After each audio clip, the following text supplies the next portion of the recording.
Hello bachcho, how are you all? Today we'll be studying chapter 5, which is organisms and their surroundings. Okay, let's get into it. Living organisms depend for food, water and shelter on all other things surrounding them. Everything surrounding and affecting an organism, whether it lives from its environment. Environment includes both living things and non-living things. Living things are called biotic components, while non-living things are called abiotic components. Thus, we can say that the environment is made up of two components, biotic and abiotic. Both of these components of the environment continuously interact with each other, and this process can have an impact on one another. Alright. तो जो living organisms होते हैं वो depend करते हैं like food पे, water पे, shelter पे, so that they can grow. Alright. तो बेसिकली वो किस पे डिपेंड कर रहे हैं? आपके सराउंडिंग पे डिपेंड कर रहे हैं. ओके. तो लिविंग थिंग्स को हम बोलते हैं बायोटिक कंपोनेंट्स, और जो नॉन लिविंग थिंग्स होती है हमारे सराउंडिंग में उसको हम लोग बोलते हैं बायोटिक कंपोनेंट. जो ये लिविंग थिंग होती है और जो नॉन लिविंग थिंग्स होती है, बेसिकली बायोटिक और एबायोटिक कंपोनेंट कॉन्टिन्यूसली एक दूसरे के साथ इंटरैक्ट करते रहते हैं. ऑलराइट. और this process have an impact on one another. इसी इंटरैक्शन की वजह से कुछ इम्पैक्ट्स होते हैं. So today will be discussing about those. Now let's move to the next topic, which is components of environment. Environment can be broken down into two parts, biotic and abiotic. Alright. Biotic includes plants, animals, scavengers and decomposers. These are living things. Whereas abiotic components include soil, air, light, water, temperature, which includes non-living things. Okay. Now let's move to the next topic, which is biotic component. The word biotic means living. Thus, biotic components include all living things of a given environment. Biotic components include plants, animals, scavengers and decomposers. Biotic का मतलब क्या होता है? Biotic means living. इसीलिए जो biotic components होता है उसमें हर वो चीज़ आ जाती है वो जो living है. Like the following examples. Okay, let's see one more information. The study of relationships between living things and their environment, which include both biotic and abiotic factors, is termed as ecology. Alright? तो जो biotic और abiotic के जो factors हैं, इनके बीच में जो एक environment create होता है, alright? living things के बीच में और जो उनका environment है, उनके बीच में जो environment create होता है, उसको हम क्या बोलते हैं? Ecology. Alright? Ecology. So, now let's move to the next topic, which is plants. Most of the plants around us have green leaves. The color of leaves is green because they contain green pigment called chlorophyll. With the help of this chlorophyll, plants make their own food using sunlight, water and carbon dioxide. This process is called photosynthesis, but the non-green plants do not have chlorophyll and therefore cannot make their own food. Alright, तो जो plants होते हैं उनकी जो leaves होती है वो green होती है. तो first of all उनकी leaves green क्यों होती है? So there is a reason. They have a pigment known as chlorophyll which provides them the green color. Alright, so this chlorophyll pigment is very important and it plays role in the photosynthesis. Photosynthesis में बहुत important role play करता है. तो chlorophyll की वजह से जो plant है वो अपना खाना बना पाता है sunlight की presence में. अब क्या क्या use होता है? sunlight, water और carbon dioxide की वजह से photosynthesis का process occur हो पाता है, जिसकी वजह से अपना plant खाना बना लेता है. Alright? But जो non green plants होते हैं जिनकी leaves green नहीं होती, वो chlorophyll अब उसमें होता नहीं है. Alright? सो वो वाले प्लांट्स अपना खाना नहीं बना पाते खुद से. नाउ विल सी कि उन केस में होता क्या है. They depend on the other plants for the food requirement. वो प्लांट्स दूसरे प्लांट्स पे डिपेंडेड होते हैं अपनी फूड की रिक्वायरमेंट पूरी करने के लिए. The photo shows the photosynthesis in plant in a very good manner.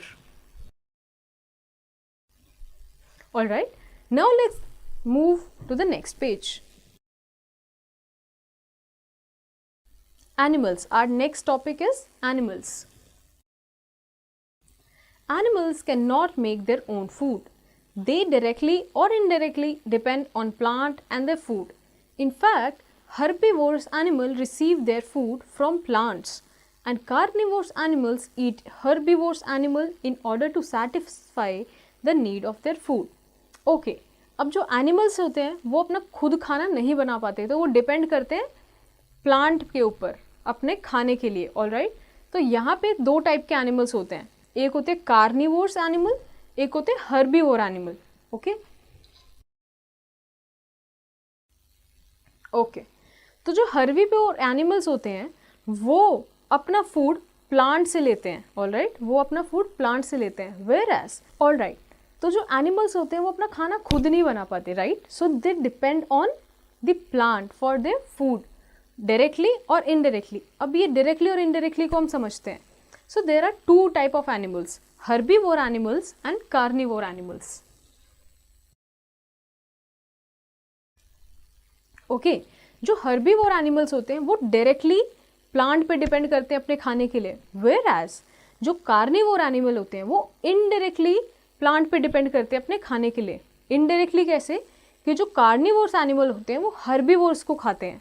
Alright, herbivore animals को खाते हैं जिसकी वजह से वो अपना फूड का जो नीड होता है वो मीट करते हैं.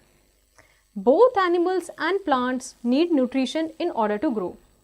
Plants receive their supply of nutrition from the soil, whereas animals receive their supply of nutrition from the plant. When animal and plant die, this nutrition reach back to the soil. Alright, animal और जो plant होते हैं दोनों को ही nutrition चाहिए अपनी proper growth के लिए. जो प्लांट्स होते हैं उनको सप्लाई कहाँ से मिलता है? सॉइल से मिल जाता है अपने न्यूट्रिशन के लिए. वेयर एज जो एनिमल्स होते हैं उनको कहाँ से मिलता है सप्लाई? प्लांट से मिलता है उनको अपना न्यूट्रिशन. बट जब दोनों का ही जब लाइफ साइकिल कंप्लीट होता है, जब वो डेथ की तरफ जाते हैं, बेसिकली जब वो डाई हो जाते हैं, वो वापस से सॉइल में मिल जाते हैं. तो बेसिकली जो न्यूट्रिशन था वो सॉइल में वापस पहुँच जाता है. Alright, now let's move to the next topic which is scavenger. These are some organisms in nature that feed on the bodies of dead plants and animals. These animals are called scavengers. For example, hyena and vulture are scavengers. अब कुछ organisms होते हैं जो dead body पे अपना खाना ढूंढते हैं, ठीक है, उन पे फेड करते हैं. उनका एग्जाम्पल क्या है? कुछ एग्जाम्पल्स हैं वल्चर. जैसे जो वल्चर होते हैं वो डेड जो एनिमल होते हैं या ह्यूमन बींग्स इनफैक्ट होते हैं, उनको अपना खाना ढूंढते हैं. ऐसे एनिमल्स को क्या बोलते हैं हम? Scavengers. Now let's move to the next topic which is decomposers. Some microorganisms are very small.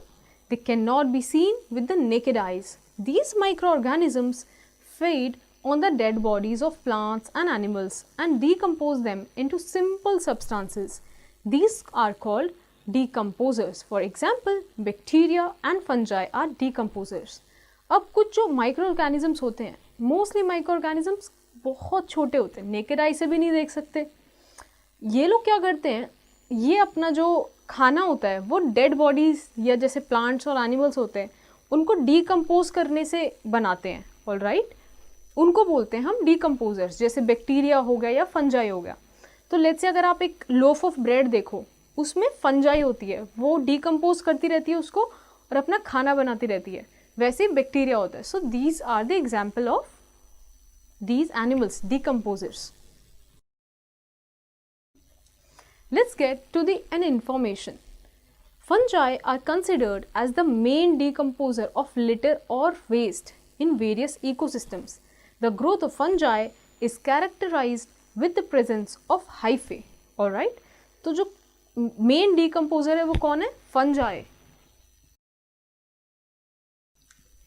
Alright, now let's study the role of scavengers and decomposers. Scavengers and decomposers play two important roles in the environment. चलो अब इनके role देखते हैं. They keep the environment clean by removing bodies of dead plants and animals. Very important role. तो जो scavengers होते हैं, जो डीकम्पोजर्स होते हैं, सिंस ये डेड प्लांट्स या एनिमल्स के ऊपर अपना खाना ढूंढते हैं, उन्हीं को डीकम्पोज करते हैं, ऑल राइट. तो ये एक तरीके से क्लीन भी करते हैं. डेड जो प्लांट्स और एनिमल्स हैं उनको क्लीन करते हैं slowly. Next point is they help in recycling nutrition in the environment. अब देखो, जो एक प्लांट था वो जब लिविंग था तो उसमें न्यूट्रिशन थे, ऑल राइट. उसमें अलग अलग टाइप के फाइबर्स थे, न्यूट्रिशन थे, एनर्जी थी बेसिकली. बट तब वो डेथ हो गई उसकी, जब वो डाई हो गया, तो क्या किया स्केवेंजर्स ने और डिकम्पोजर्स ने उसको डीकम्पोज करके रिसाइकिल कर दिया.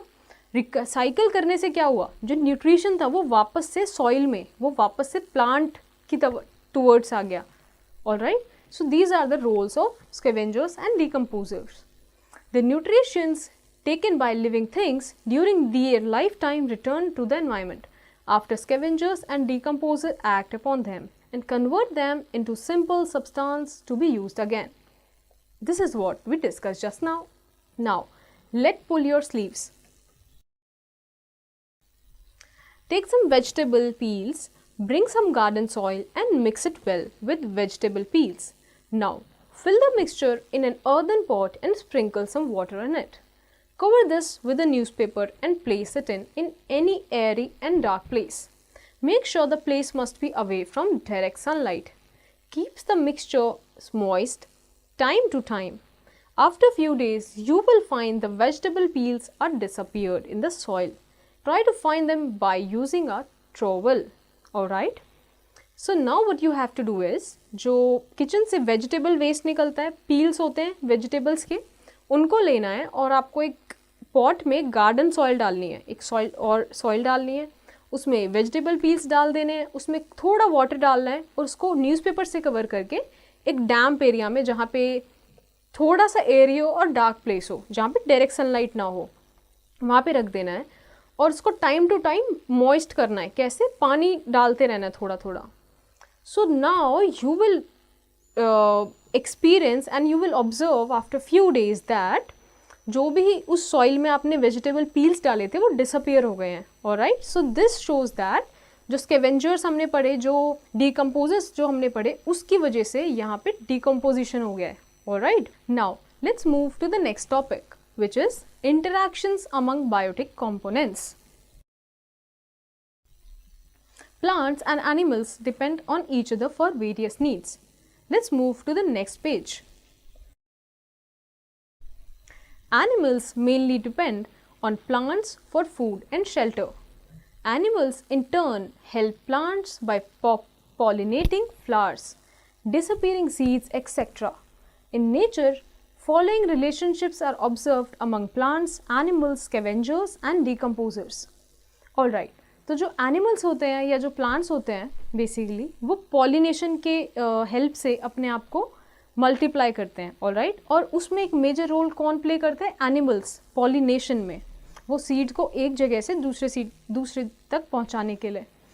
So now let's understand the relationship between all four these things. First is, plants utilize sun's energy and prepare their own food through photosynthesis. They are called producers. अब जो plant है वो utilise करते हैं सन की energy, हमने पढ़ा था, और फोटोसिंथेसिस की हेल्प से वो एनर्जी प्रोड्यूस करते हैं. तो इनको हम क्या बोलते हैं? Producers. Now next is herbivores such as rabbit and deer that feed on plants are called primary consumers. अब जो herbivores होते हैं जो प्लांट को ही कंज्यूम करते हैं as a energy source, for example rabbit, deer, इनको क्या बोलते हैं? Primary consumers. Next is carnivores. Carnivores such as tiger and lion that feed on herbivores are called secondary consumers. अब हमने पढ़ा था कार्निवोर्स जो होते हैं वो हर्बीवोर्स को कंज्यूम करते हैं, तो इसलिए उनको क्या बोलते हैं? Secondary consumers. Omnivores. such as human beings and bear feed on both plants and other animals. They are called tertiary consumers. जो omnivores होते हैं like us and bear, they consume both plants and animals, alright? So they are called tertiary consumers. Now, scavengers and decomposers. They feed on dead plants and animals and release the nutrition trapped inside their body into the soil. The nutrition are then absorbed by plants which help them to grow and prepare food. तो basically scavengers और जो decomposers होते हैं वो dead plant पे feed करते हैं. Dead plant के अंदर भी कुछ न्यूट्रिशंस होते हैं जिसको वो टैप करते हैं और अपनी बॉडी में वो उसको सॉइल में रिलीज कर देते हैं. ऑलराइट, जो ये न्यूट्रिशन होते हैं फिर प्लांट्स एब्जॉर्ब कर लेते हैं इसको सॉइल में से और वापस से वो उसको फूड बना देते हैं. Alright, so this is how this cycle gets completed. Now let's move to the next topic, which is abiotic components. The word abiotic means non-living. Even though these components are themselves non-living, they do not have an effect on the living organisms. Abiotic components include soil, air, light, water and temperature. Alright, so abiotic का मतलब क्या होता है? Non-living. ये जो सारे components होते हैं non-living components, इनका एक कोई इफेक्ट नहीं होता नॉन लिविंग ऑर्गेनिजम्स पे. तो अब हम इनके बारे में एक एक करके पढ़ेंगे. So first topic is soil. The upper most layer of earth crust is called soil. The formation of soil is very slow process. Soil forms when rock is worn down by the wind, rain or human activities. It takes about hundreds of years to form 1 inch thick layer of soil. Soil is one of the essential components required for growth of plants. It provides nutrients like minerals and water to plants. Soil is very rich in minerals like magnesium, potassium and phosphorus. Okay, तो जो soil होती है, अर्थ का जो upper most layer है उसको हम क्या बोलते हैं? सॉइल. ये एक बहुत इंपॉर्टेंट पार्ट होता है प्लांट की ग्रोथ में, क्योंकि सॉइल से ही प्लांट को सारी चीज़ें मिल रही होती है, सारा न्यूट्रिशन मिल रहा होता है. लेट्स से मिनरल्स मिल रहे होते हैं, विटामिन्स मिल रहे होते हैं, वाटर वहीं से मिल रहा होता है. तो एक बहुत इंपॉर्टेंट पार्ट होता है सॉइल. बट जो सॉइल का फॉर्मेशन है वो बहुत ही एक लॉन्ग प्रोसेस है. जब जो रॉक होता है वो वेदर होता रहता है और a period of millions of years, तब जाके कहीं 1 इंच ऑफ सॉइल बनती है. Alright, so let's move to the next topic, which is air. Air is a mixture of gases. Atmospheric air is composed primarily of nitrogen at about 78%. Almost 21% is oxygen and remaining are argon, carbon dioxide, neon, helium, methane, hydrogen, etc. Oxygen and carbon dioxide present in air are very important for the survival of organisms. Both plants and animals need oxygen for the respiration. Animals and human beings release carbon dioxide during respiration, which is used by green plants for photosynthesis. Plants in turn release oxygen into the environment. Thus, green plants play a very important role in maintaining the balance of oxygen and carbon dioxide in the environment. अब air में एक mixture of gases है जिसमें बहुत सारी gases present होती है, but mostly 70% nitrogen होती है और 21% ऑक्सीजन होती है. ये दोनों ही गैसेस प्लांट्स के लिए और एनिमल्स के लिए बहुत इंपॉर्टेंट रोल प्ले करती है. अब वो कैसे? जो एनिमल्स होते हैं या फिर जो ह्यूमन बींग्स हैं वो कार्बन डाइऑक्साइड रिलीज करते हैं और ऑक्सीजन इनटेक करते हैं. Alright, so this process is called respiration. यहीं पे जो कार्बन डाइऑक्साइड हम लोगों ने रिलीज किया था, ह्यूमन बीइंग ने रिलीज किया था, वो प्लांट टेक अप करते हैं फॉर फोटोसिंथेसिस और ऑक्सीजन रिलीज करते हैं बाहर. ऑलराइट, सो प्लांट और एनिमल की वजह से एक बैलेंस क्रिएट हो जाता है एयर में. Alright, now let's study one more interesting information.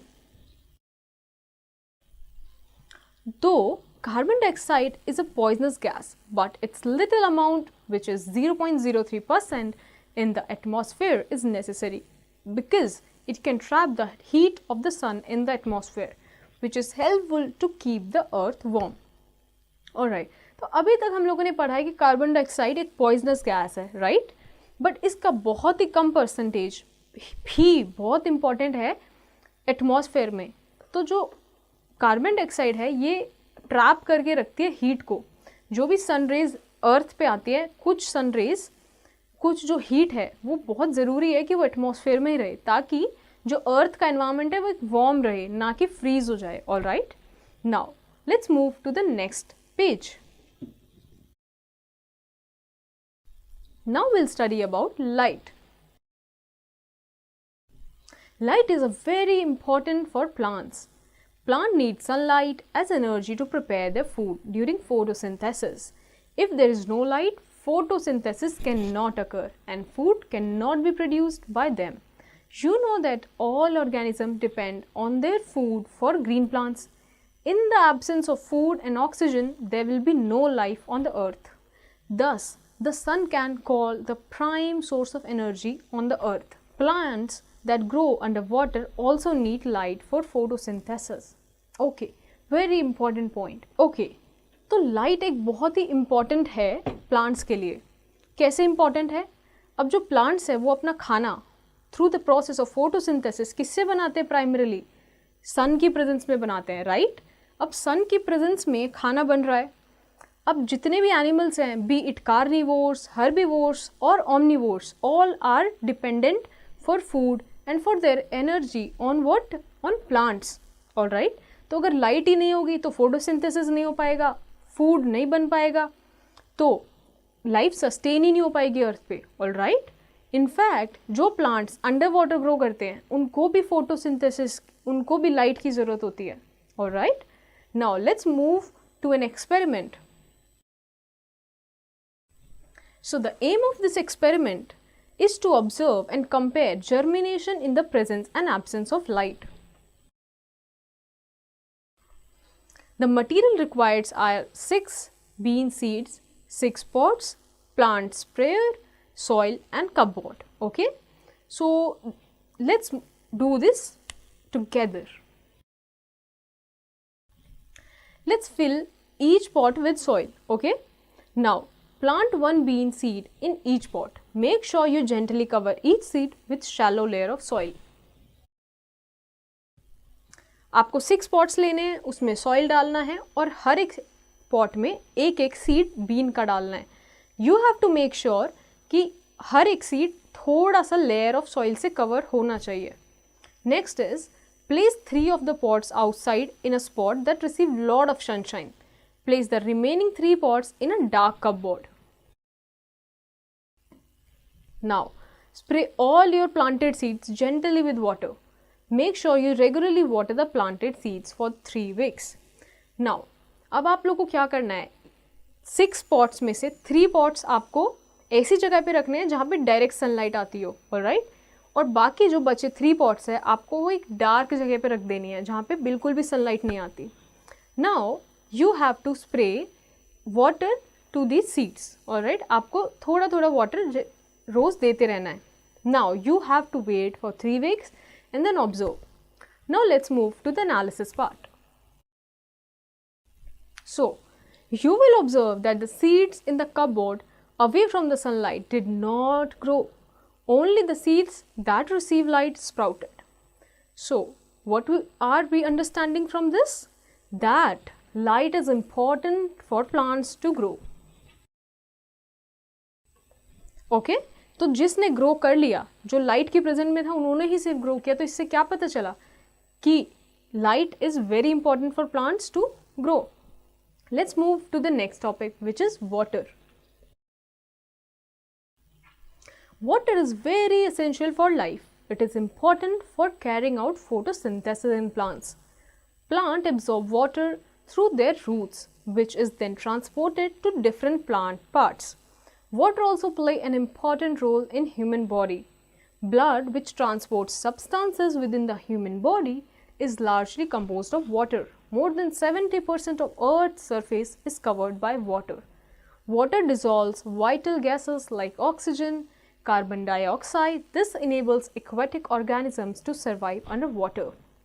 All right, तो जो water है वो भी एक बहुत ही essential part है life का. कैसे कि photosynthesis जब होता है plants में तो उसमें water भी बहुत ही play करता है important role. अब जो roots हैं उसमें पानी जाता है तो यही पानी प्लांट के हर पार्ट में जाना इंपॉर्टेंट है. ऑल राइट, जो प्लांट ने रूट से एब्जॉर्ब किया है. वाटर जो है बहुत इंपॉर्टेंट रोल प्ले करता है ह्यूमन की बॉडी में भी. ब्लड जो पूरी बॉडी में ट्रांसपोर्ट करता है minerals. All right, in fact blood खुद ही 70% वाटर से बना है, क्योंकि जो वाटर होता है उसमें मोस्टली गैसेस डिजॉल्व हो जाती है, जैसे कि oxygen and carbon dioxide. All right, so this is very important for life. Let's get to an information. 68.7% of the fresh water on earth is trapped in glaciers. 68.7% जो fresh water है earth पे जो present है वो glaciers की form में present है. Isn't this interesting? Let's move to the next topic, which is temperature. Temperature is a measure that tells us how hot or cold something is. The Earth is the only known planet that has a temperature suitable for life to exist. Even on the Earth, the temperature is not uniform all around. Some parts of the Earth are too hot and others are cold. In these parts, only those animals and plants can survive that are adapted to such weather conditions. अब temperature भी बहुत important है. कैसे कि जो अर्थ है कहीं पे तो बहुत ही ज़्यादा ठंड होती है, कहीं पे बहुत ज़्यादा गर्मी होती है. केवल अर्थ ही एक ऐसा प्लैनेट है जो जहाँ पे एक सूटेबल टेम्परेचर है, जहाँ पे एनिमल्स और प्लांट्स को एग्जिस्ट कर पाते हैं. ऑल राइट, लेट्स से कहीं पे बहुत ज़्यादा ठंडी है तो वहाँ के हिसाब से जो वेदर कंडीशंस के हिसाब से एनिमल्स या जो प्लांट्स जो वहाँ सर्वाइव कर रहे हैं उनको अडेप्ट होना चाहिए वहाँ से. Same goes for hot areas also. Let's study about Sir Arthur Ghosh Translay. Sir Arthur Ghosh Translay was an English botanist and a pioneer in the science of ecology. He coined the term ecosystem in 1935. तो ये जो scientist थे, he was English botanist और इन्होंने ecology में, sciences में काफ़ी अच्छा काम किया और इन्होंने जो टर्म दिया it was ecosystem. Now let's move to the next page. Let's do this small exercise. You have to basically tick the correct and cross the wrong statements. Okay, so based on our understanding you have to do this your exercise. Now let's move to the next topic, which is habitat. So habitat is a place where the organism or whole community of organism live and grow naturally is called their habitat. The habitat provides space to find food, water, shelter and opportunities for breeding. Habitats can generally be of two types, aquatic habitats and terrestrial habitat. So basically habitat एक ऐसा place होता है हर एक organism का जिसमें वो एक बहुत अच्छा स्पेस फाइंड कर पाता है अपने फूड के लिए, वाटर के लिए, शेल्टर के लिए और ब्रीडिंग के लिए. हैबिटेट हर ऑर्गेनिज्म का एक वो प्लेस होता है जो एक कंफर्ट प्रोवाइड करता है फूड के लिए और काफ़ी वेरियस एक्टिविटीज़ के लिए. ऑलराइट, यहाँ पे दो टाइप के हैबिटेट है, aquatic habitat and terrestrial habitat. Now let's understand these two words. So first is aquatic habitats. The word aqua means water. Hence, the habitats which are in or around water are called aquatic habitats. Aquatic habitats are of two types. Okay, so before moving on to the types, let's understand this word. Aqua means water, alright. तो कोई भी जो habitat हैं जो पानी के अंदर या पानी के आसपास होते हैं उनको हम क्या बोलते हैं? Aquatic habitat. So first is marine habitats. Oceans, seas and certain lakes are some marine habitats. These water habitats are also called saline or saline habitats. The ocean and seas cover about 75% of the Earth's surface. They are an important part of the water cycle. A large variety of plants and animals live in the marine habitat, from tiny plankton to the largest whale, fish, sharks, jellyfish, crab, turtle, seaweed, seagrass, etc. are found in the marine habitats. Alright, तो जो marine habitats है उसमें क्या क्या include होता है, जैसे oceans, seize या लेक्स. इसमें जो भी हैबिटेट है, इसमें जो भी ऑर्गेनिजम्स ग्रो कर रहे हैं, उनको हम क्या बोलेंगे, मरीन हैबिटेट. ऑलराइट, जैसे कि जो सी होता है या जो ओशन होता है उसमें 75% है अर्थ के वाटर का.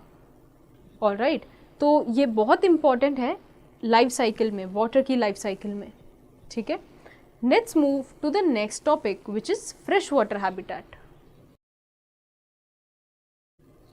River, ponds, swamps, lakes, etc. are example of freshwater habitats. Fish, frogs, ducks, lotus, hydrilla, duckweed, water lily, etc. are found in freshwater habitats. Okay, तो freshwater habitats में क्या क्या include होगा, जैसे river हो गया, pond हो गया, swamps हो गया, lakes हो गया. और इन सब चीज़ों में हमें कौन से organisms मिलते हैं जो अभी हम लोगों ने पढ़े. Alright, let's understand one more information. Water absorbs and loses heat gradually. Therefore, sudden fluctuation in temperature are not found in aquatic habitat. Okay, तो जो water होता है उसकी एक property होती है gradually heat को absorb और lose करने की. बहुत धीरे धीरे वो heat को absorb करता है और lose करता है. इसीलिए यही reason है कि हमें temperature में, aquatic habitat के temperature में sudden fluctuation नहीं मिलेगा. Alright? Now let's move to the next topic which is terrestrial habitats.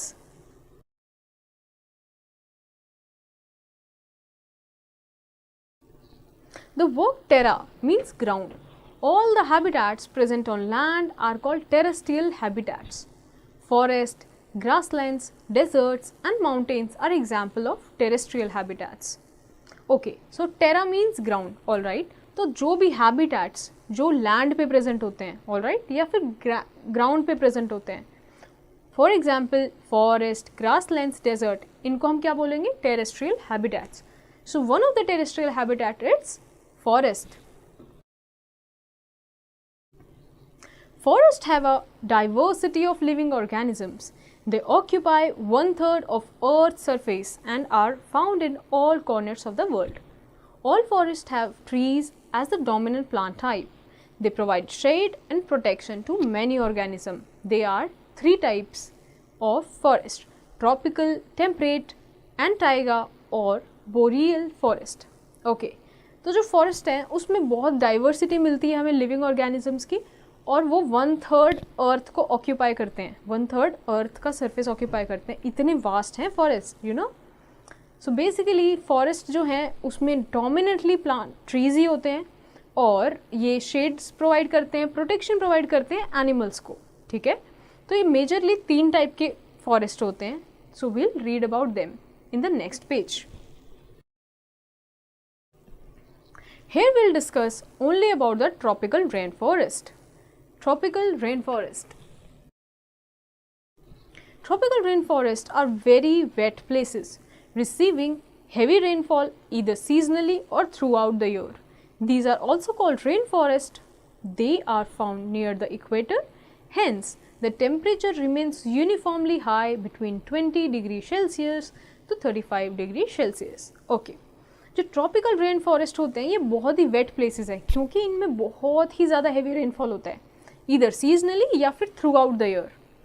Alright, so इनको हम बोलते हैं rain forest.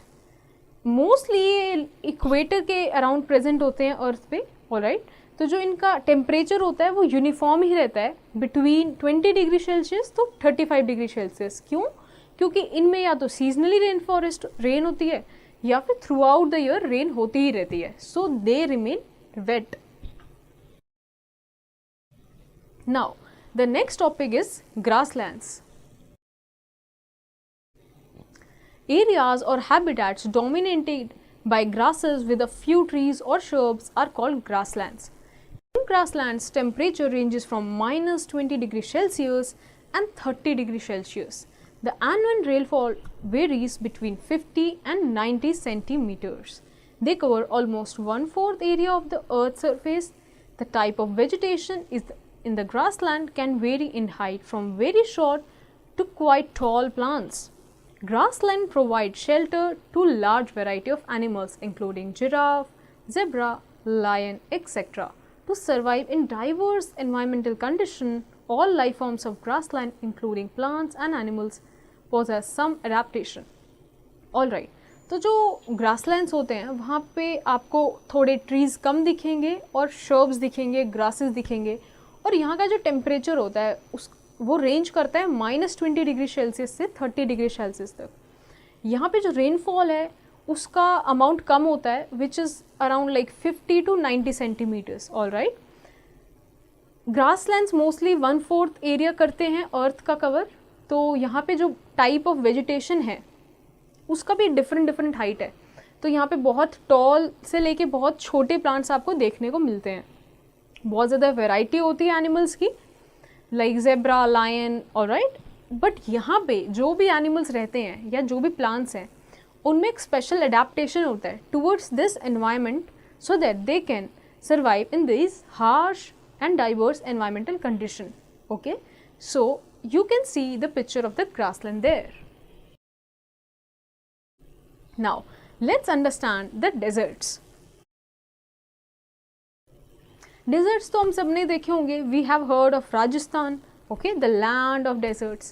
So deserts are extremely dry, sandy or stony places that covers at least 1/4 of the earth's surface with a few plants and animals. Due to less rainfall, lack of water and food resources and very high temperature, life is quite difficult in deserts. Temperatures usually drop at night, due to which climate becomes colder. Therefore, a very few plants and animals who possess specific adaptation are able to survive in deserts. Alright, जो deserts होते हैं वो बहुत ही dry places होते हैं, sandy होते हैं और stony होते हैं. यहाँ पे mostly जो deserts होते हैं वो 1/4 एरिया कवर करते हैं अर्थ का. बट यहाँ पे जो प्लांट्स और एनिमल्स होते हैं इनके पास भी स्पेशल अडेप्टेशन होना चाहिए यहाँ पे रहने के लिए, क्योंकि सिंस यहाँ पे एक तो रेनफॉल बहुत ही कम होता है, तो टेम्परेचर एक तरीके से हार्श है, तो बहुत कम है यहाँ पे, जैसे कि पानी बहुत कम है, फूड रिसोर्सेज बहुत कम है, टेम्परेचर भी बहुत हाई रहता है. इसीलिए जो यहाँ पे टेम्परेचर है वो नाइट के टाइम ड्रॉप हो जाता है, थोड़ा ठंडा हो जाता है, और दिन के टाइम बहुत गर्म रहता है. द रीज़न कि यहाँ पे जो प्लांट्स और एनिमल्स रहते हैं उनके पास स्पेशल अडेप्टेशन होना चाहिए यहाँ पे रहने के लिए. For example, as you can see in the picture, the camels. Camels have long and broad feet so that they can survive in desert. Alright, so let's move to the next point, which is mountains. Mountains are areas which are located much higher than the plain, grasslands or surrounding areas. Grasses are generally absent, but plants growth in mountains is luxuriant. The forests are thick and a variety of plants and animals are found on mountains. The climate is too cold on mountains. Heavy snowfall takes place and strong cold winds blow during winters. Okay, तो जो mountains है ये वो areas होते हैं जो एक higher altitude पे होते हैं, प्लेन से अलग होते हैं, ग्रासलैंड से अलग होते हैं. ऑलराइट, यहाँ पे मोस्टली हमें ग्रासेस देखने को नहीं मिलती, बट प्लांट्स की वैरायटी बहुत देखने को मिलती है. यहाँ पे फॉरेस्ट बहुत थिक देखने को मिलता है और काफ़ी वैरायटी होती है प्लांट्स और एनिमल्स में. यहाँ पे मोस्टली क्योंकि एल्टीट्यूड हाई है तो क्लाइमेट जो होता है बहुत ही ठंडा होता है माउंटेन्स पे, और क्योंकि स्नो भी गिरती रहती है तो हवा भी जो होती है वो ठंडी चलती है बहुत ज़्यादा विंटर्स में. अगेन यहाँ पे भी जो प्लांट और एनिमल्स रहते हैं उनके पास भी स्पेशल अडेप्टेशन होता है towards this environment. Now understand this word, the adaptation. Let's move to this word. Okay, habitats differ in several ways. Some are hot whereas some are very cold. Some receive a lot of rain while some are very dry. Some are hilly while some are flat. We have seen that animals and plants are found in all kinds of habitats. How does this happen? It is because the plants and animals living in a particular habitat have developed certain features which make them suitable to live in that particular habitat. Alright, तो जैसे अभी हम लोगों ने discuss किया, हमने desert देखे, हमने फॉरेस्ट देखे, हमने माउंटेन्स देखे, यहाँ पे टेम्परेचर कितना वेरी कर रहा था, राइट? बट फिर भी यहाँ पे एनिमल्स और प्लांट्स रहते हैं, है ना, प्रेजेंट हैं यहाँ पे. So what is the reason behind that? The reason is that they have adapted, they have developed a certain features towards that particular environment ताकि वो लोग वहाँ पे sustain कर सकें. Alright, let's find an answer to our question. Are some animals and plants common to more than one habitat? What do you think? Okay, so based on your understanding, you have to find this question. Okay, let's move to the next page. The presence of specific feature or certain habits which enable a plant or an animal to live in its surrounding are called adaptation. Different organisms are adapted to their surrounding in different ways. Alright, so जैसे अभी हम लोगों ने discuss किया कि कैसे कोई भी एनिमल और प्लांट एक पर्टिकुलर जगह से अपने आप को अडेप्ट कर लेता है, कुछ सर्टेन फीचर्स डेवलप कर लेता है, उसको हम क्या बोलते हैं? Adaptation. So generally organisms adapt to their habitat by the following means. So they can adapt by the means of changes in body. Second adaptation is changes in behavior. Third adaptation is change in location. There is one important point that you must know. Let's understand this. There are some changes that can happen in our organisms over a short period of time to help them adjust to some changes in their surrounding. For instance, if we live in plains and suddenly go to high altitude, we may experience difficulty in breathing and feels nauseated. It happens because being at high altitude lowers the concentration of oxygen in the atmosphere. Our body is not used to this. To face this situation, a number of changes takes place inside our body. This include increase the depth of respiration, increasing the pressure in pulmonary arteries, manufacturing additional red blood cells, etc. But after a few days, our body gets used to the lower level of oxygen. Such small changes that take place in the body of a single organism over a short period of to overcome small changes in the surrounding are called acclimatization. These changes are different from the adaptation that takes place over the thousands of years. Alright, so they are basically telling us the difference between acclimatization and adaptation. तो आप लोगों ने कभी देखा होगा जैसे कि आप प्लेन्स पे रहते हो और अगर आप हिल्स पे जाते हो, माउंटेन्स पे जाते हो फॉर अ ब्रेक, तो आप लोगों ने देखा होगा कि वहाँ पे ऑक्सीजन लेवल कम होता है, तो आपकी बॉडी को रेस्पिरेशन लेने में, है ना, आपकी बॉडी को नॉर्मल एक्टिविटीज़ करने में थोड़ी डिफ़िकल्टी होती है. But after some time, after some days, आपकी बॉडी उस एनवायरनमेंट से, वहाँ की कम ऑक्सीजन से भी अडेप्ट करने लगती है, तो वो कुछ चेंजेस अपनी बॉडी में लेके आती है. जैसे कि जो प्रेशर होता है पल्मोनरी आर्टरीज में वो इंक्रीज़ हो जाता है, बॉडीज़ में जो है रेड ब्लड सेल्स है वो ज़्यादा मैन्युफैक्चर होने लगते हैं, ताकि जो नया एनवायरनमेंट है, जो हाई एल्टीट्यूड का एनवायरनमेंट है, उससे बॉडी कोप अप कर पाए और नॉर्मल फंक्शनिंग निभा पाए. Alright, so this change in just a very short period of time is called acclimatization, whereas जो adaptation होता है एक particular environment से, वो एक long period में होता है, thousands of year लेते हैं. बट अगर short period में changes आ रहे हैं तो उसको हम क्या बोलेंगे? acclimatization. Let us discuss how different animals and plants are adapted to different habitats. Okay, now let's dive into the topic of adaptations for aquatic habitats. So, marine habitats. Let's understand the adaptation that marine animals take. So, animal life. The bodies of animals like fish living in the marine environment are streamlined. That is, the front and back of the body is narrow, while the middle region is broader. This body shape helps them go through water and swim fast. They have also fins on body which helps them move and change the direction. In addition, the body is covered with scales and mucus, thereby making them waterproof.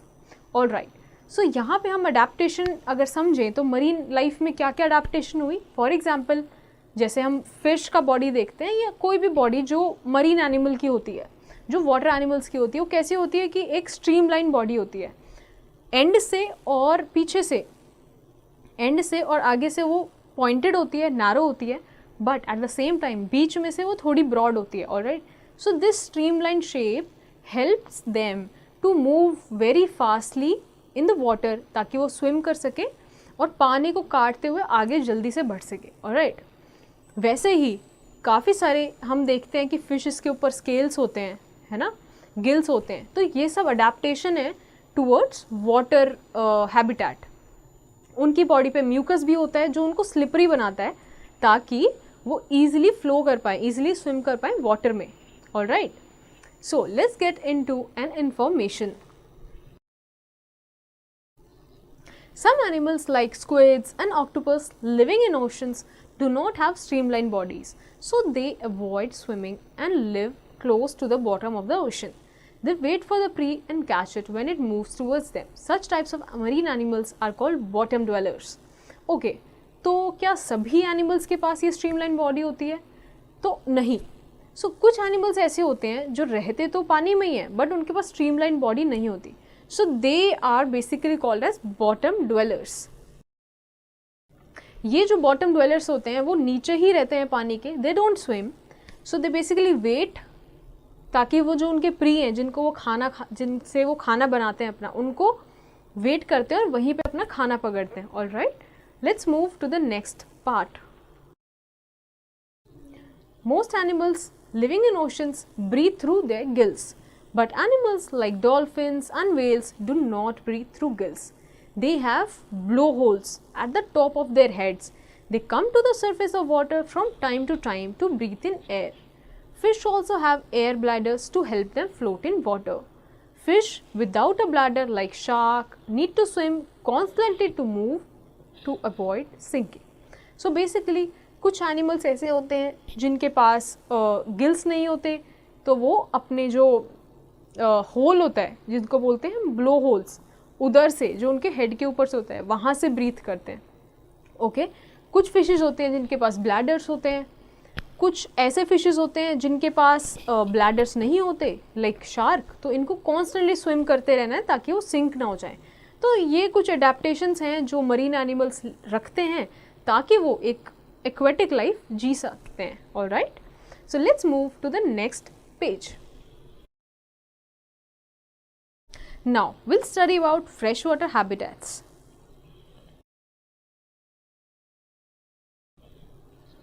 Freshwater habitats in case of animal life. Some animals like frogs live near water because they need to return to the water to lay their eggs. Frogs can breathe through lungs as well as through their moist skin. They have long, powerful jumping legs.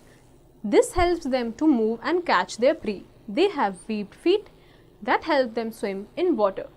Okay, तो अब जैसे कि हमने adaptations देखे, तो वैसे ही जो frogs होते हैं वो मोस्टली वैसे पानी के ऊपरी स्थल पे रहते हैं, ठीक है, ताकि वो जो अपने एग्स डिलीवर करने के लिए, अपने एग्स ले करने के लिए वो ग्राउंड पे आ सके और नॉर्मल लाइफ अपनी वो कुछ पानी के नीचे भी बिताते हैं. जनरली जो फ्रॉग होते हैं वो लंग्स के थ्रू या फिर जो उनकी स्किन होती है वो उसके थ्रू ब्रीथ करते हैं, ठीक है. दे have long and powerful jumping legs, ठीक है. अब ये जो पावरफुल हैं, उनकी लॉन्ग लेग्स हैं, वो इन फ्रॉग के ही क्यों हैं, है ना.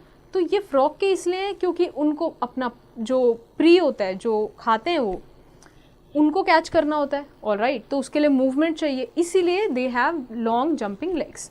दे हैव वीब्ड फीट, तो उनके जो फीट्स होते हैं आप ऐसे स्ट्रक्चर देखोगे उसमें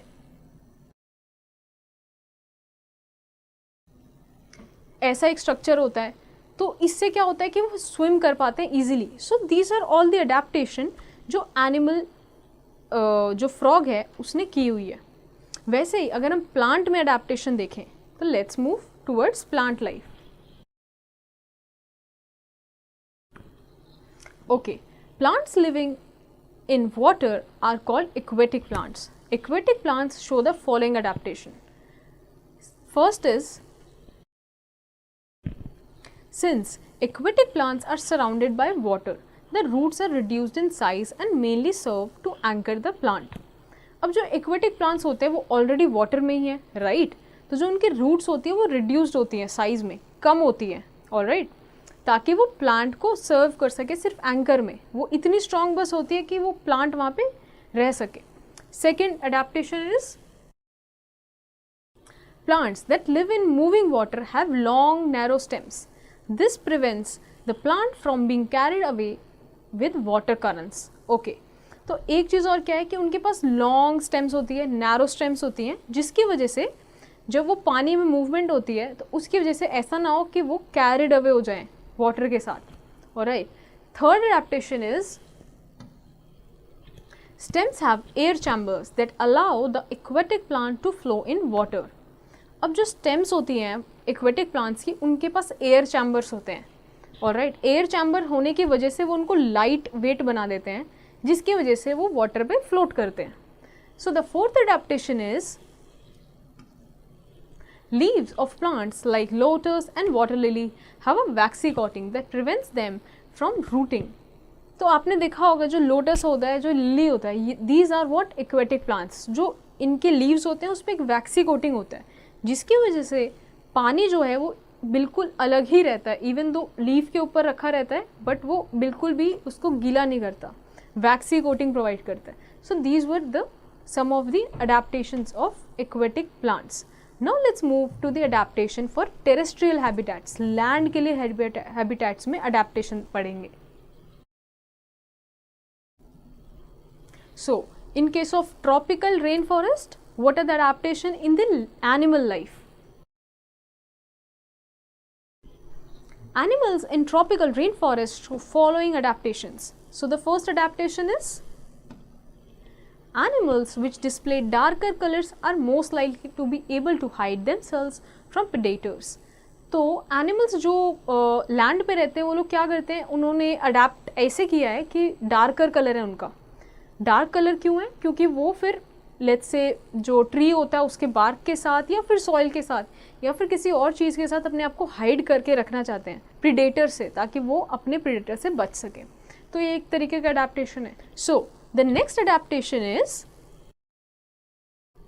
ग्लोवॉर्म्स use bioluminescence to attract prey to their trap in the darkness of the rain forest. तो बेसिकली जो ग्लोवॉर्म्स होते हैं वो एक बायोल्यूमिनेसेंस, वो एक टाइप का लाइट सोर्स अपने अंदर से बाहर की तरफ छोड़ते हैं ताकि वो जो अट्रैक्ट कर सके प्री को. All right. So this is one of the adaptation. So the third adaptation is to cope with cool rain forest temperatures. Tasmania pedimolans have developed a more rounded body shape which is better for conserving heat. So अच्छा, rain forest में अब जो temperature है वो भी काफ़ी differ करता है जैसे हमने देखा था. तो इसीलिए कुछ एनिमल्स ऐसे हैं जिन्होंने अपने बॉडी ही उस तरीके से अडेप्ट किया है ताकि वो हीट को कंजर्व कर सके. तो उनका बॉडी कैसा है? राउंड है, स्पेशली हेड की तरफ से. So the fourth adaptation is that since the rain forest has many trees, a good adaptation would be the one that allows animals to be able to climb on trees for food. Monkeys and sloths are good examples of this. All right. So rainforest जो है उसमें एक बहुत अच्छी adaptation क्या होगी कि जो भी animals हैं वो बढ़िया से बहुत जल्दी से अपना जो food है वो trees से ले सकें. All right. तो इसके examples क्या हैं? Monkeys, sloths are very good example of this adaptation. Now let's start with the plant life. Let's see इनमें कैसे अडेप्टेशन होता है. Following are some adaptation shown by rainforest plants. So the first adaptation is leaves of tropical rainforest trees have specialized tips called drip tips. Drip tips enable raindrops to run off quickly, not allowing them to stick to leaves. This protects the leaves from rooting. All right. तो जो tropical rainforest में जो leaves होती हैं plants की, उनके पास एक specialised tips होता है which are called drip tips. इसकी वजह से जो ड्रिप टिप्स की वजह से जो रेन ड्रॉप्स होते हैं लीव्स पे से क्विकली पानी निकल जाता है और वो ड्रॉप हो जाता है नीचे की वजह से. All right. So this is a very good adaptation of leaves. The next adaptation is due to the dense vegetation of rainforest, very little light is able to reach the forest floor. Thus, very few plants are able to survive on the rainforest floor. Some plants have adapted by creeping up nearly trees to reach the sunlight. Plants growing in the lower levels have big leaves to absorb much sunlight as possible. Okay, तो अभी जो जैसे rain forest होते हैं वो बहुत ही dense होते हैं वेजिटेशन में, बहुत सारे प्लांट्स, बहुत सारे ट्रीज एक साथ हैं, तो बहुत ही डिफ़िकल्ट हो जाता है जो सनलाइट होती है वो नीचे तक के पौधों तक पहुंच सके. तो इसी की वजह से क्या अडेप्टेशन किया है कि जो प्लांट्स होते हैं वो क्रीप आउट कर जाते हैं, वो क्रीपिंग की हेल्प से, जैसे फॉर एग्जांपल मनी प्लांट्स होते हैं या और प्लांट्स होते हैं, वो क्रीपिंग की हेल्प से ऊपर तक पहुंच जाते हैं, ऑलराइट, ताकि वो सनलाइट ले सके. ओके, कुछ लीव्स ऐसी भी होती हैं प्लांट्स की जो ब्रॉड हो जाती है, जिसकी वजह से फोटोसिंथेसिस अच्छे से हो पाता है, alright. So this is also one of the adaptation that plants do in rainforest. Okay, now let's move to the next page. Let's study the adaptation in grasslands that takes place is animal life. Animals found in grasslands are lion, deer, etc. Both predators and prey possess features suitable to live in grasslands. Some of these are, okay, so some of the adaptations are, first, they have strong legs which help them to run fast, which is helpful for both the predator and prey, for example, gazelle and zebra. Alright, तो grassland में mostly आप देखोगे कि जो भी animals होते हैं they have strong legs so that they can run fast, ताकि वो एस्केप कर सकें अपने प्रेडेटर से. Okay, so the next adaptation is that some of the commonly found birds in grasslands have the ability to hide their eggs from predators by depositing dense vegetation and by making burrows in the grounds. For example, killdeer protects its egg by engaging them into broken wing display, and the burrowing owl steals a continent burrow or constructs its own in which it deposits 2 to 12 eggs. तो कई बार क्या होता है कि जो birds होती है grasslands में, उन्होंने भी अडेप्टेशन किया है. वो किस तरीके से किया है कि वो अपने एग्स को कैसे बचा सके प्रीडेटर से.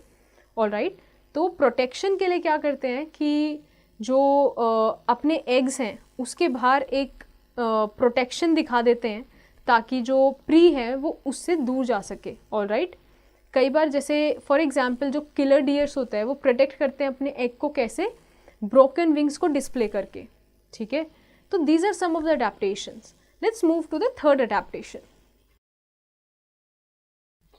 Animals need to hide themselves from predators, but due to the lack of trees, rocks or other structures to hide behind, they often involve highly camouflage which them allow to hide from predators. For example, most gazelles, cattle and antelopes have colors that match the grass and surroundings of their wildly open habitats. Predators like tigers, cheetahs, etc. also possess spotted patterns of skin to hide themselves in grass. It helps them to hunt other animals.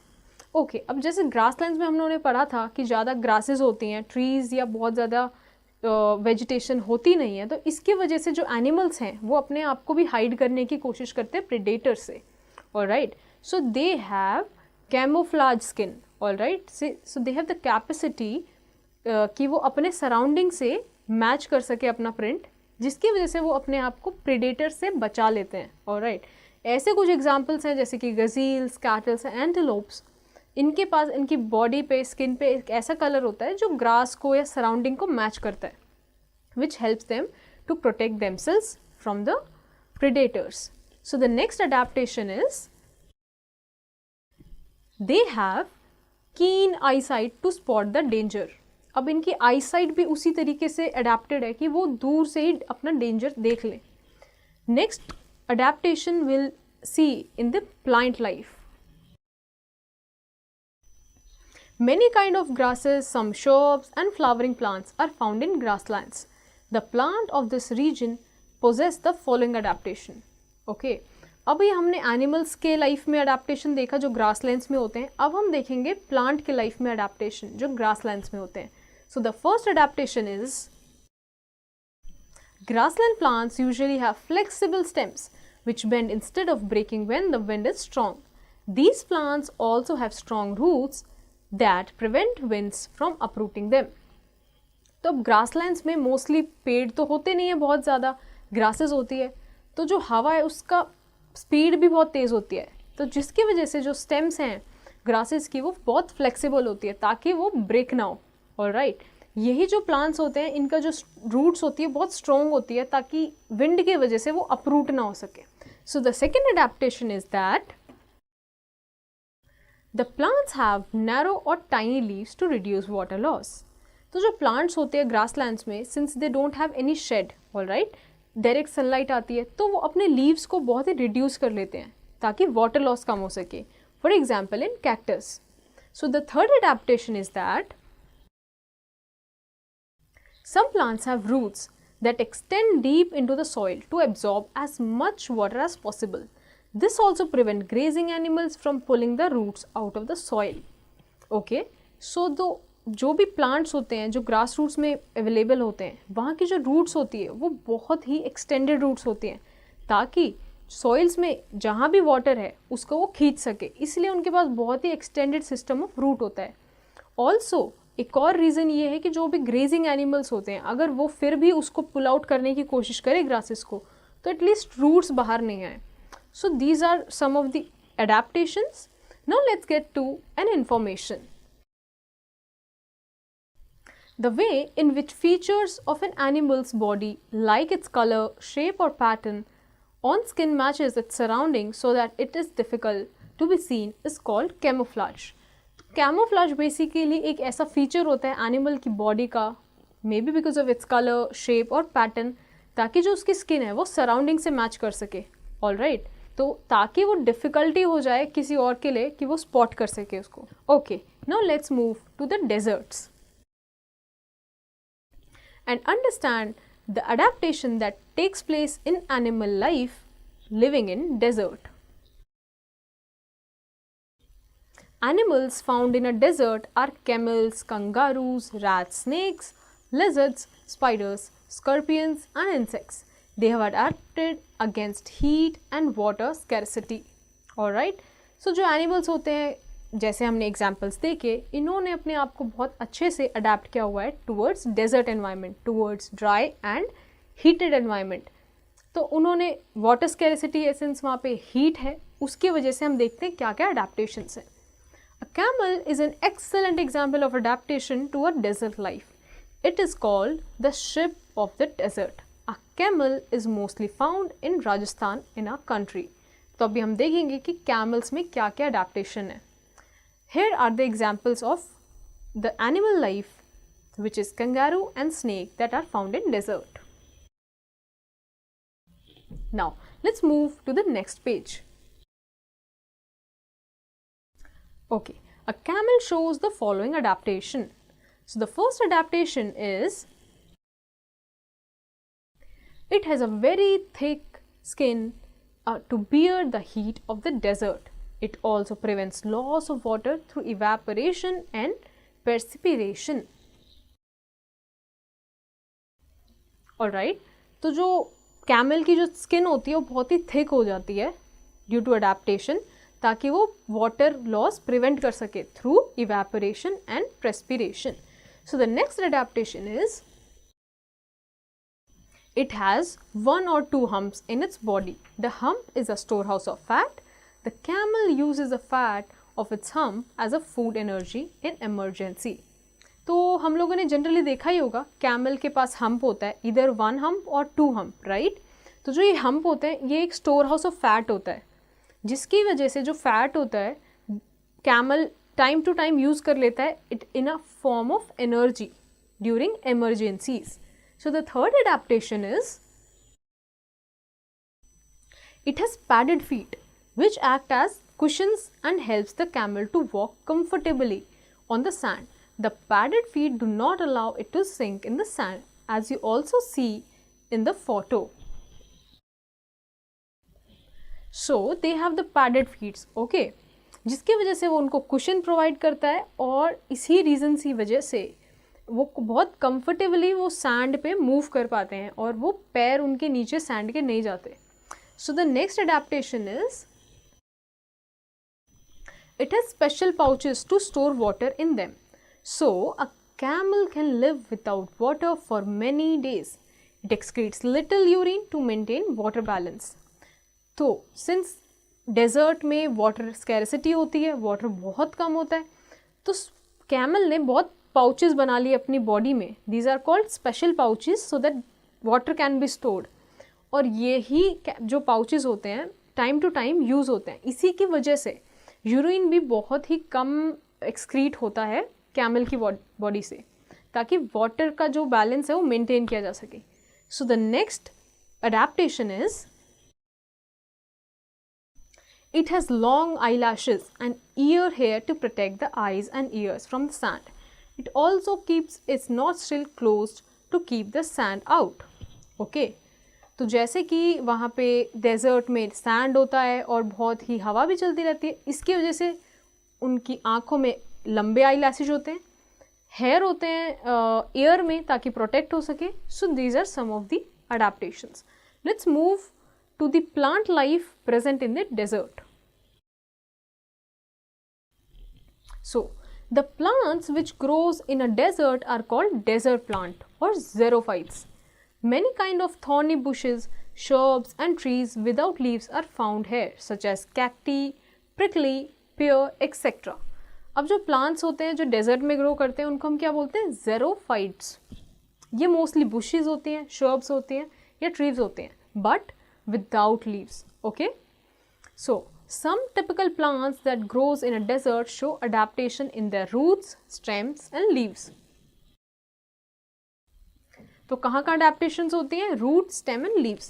Their roots are very long so that water can be absorbed from deep layers of soil. Leaves are reduced to spines in order to reduce the loss of water from the surface of leaves. The stem becomes spongy so as to store water. It becomes green and takes over the function of leaves. Okay, तो ये तीनों ही adaptation देखा जाए तो water के against हो रही है, water scarcity की वजह से हो रही है. Okay, तो जैसे कि जो roots होती है वो बहुत ही long होती है, deep होती है soil में. दूसरा adaptation ये देखा कि जो spines होती हैं, leaves में spines होती है और उनका जो reduce हो जाता है, जो mainly जो leaves होती है वो बहुत reduced होती हैं. तीसरा अडेप्टेशन हमने ये देखा जो स्टेम होती है उनकी वो बहुत स्पॉन्जी होती है ताकि वाटर स्टोर हो सके. All right, so let's move towards the mountain and see the adaptation in the plant and animal life. So in the animal life, animal like yak, polar bear, musk deer, ox, arctic sheep and mountain goat live in cold regions. These animals have thick skin or thick fur to protect them from cold. They also have hard hoofs or claws to walk on snow. They have large chest and lungs to cope with the low oxygen content found at the mountains. Okay? तो जो mountain पे जो animal life है उसमें क्या क्या changes हैं जो भी अभी हम लोगों ने एग्जाम्पल देखे एनिमल्स के. दे हैव थिक फर्स, ऑल राइट, हूफ्स होते हैं उनमें, थिक स्किन होती है ताकि उनको स्नो से बच सके, ताकि वो जो हार्श एनवायरनमेंट उनको वहाँ पे मिलता है उससे वो लोग बच सके. All right, they also have large chest, lungs, ठीक है, ताकि वहाँ पे जो हाई एल्टीट्यूड में लो और ऑक्सीजन होता है उसकी वो जो डिमांड है वो मीट करके रख सके. Now study about the plant life. The trees growing on mountains are cone-shaped with sloping branches. Trees such as cedar, pine, fir, spruces, deodar, etc. are commonly found at these places. These trees have needle-shaped leaves, hence they are called pines. Their leaves remain green throughout the year. That is why they are called evergreen plants. However, some plants shed their leaves before winter and grow new branches and leaves in the spring season. Okay, तो जो plant है जो उसकी जो leaves होती हैं उन्होंने needle shapes ले रखी है. ये एक अडेप्टेशन है जो हम देखते हैं प्लांट में. ऑल राइट, कुछ मगर प्लांट्स ऐसे हैं जो अपनी लीव्स जो हैं वो जल्दी शेड कर देते हैं, है ना. विंटर्स के पहले शेड कर देते हैं तो उसमें न्यू ब्रांचेस आ जाती हैं, तो उनकी लीव्स फिर स्प्रिंग तक आती हैं. Alright, some plants have formed a waxy substance on their leaves that seals moisture in due to the fact that thin soil in the mountains cannot retain moisture. अब क्या होता है, जो माउंटेन्स हैं वहाँ पे बहुत ही थिन लेयर ऑफ सॉइल होता है. ऑलराइट, तो मॉइस्चर रिटेन करके नहीं रख सकते, इसीलिए जो मॉइस्चर होता है वो सील करने के लिए कैसे रखते हैं, जो प्लांट्स होते हैं they have a waxy coating. Alright, now let's move to the next page.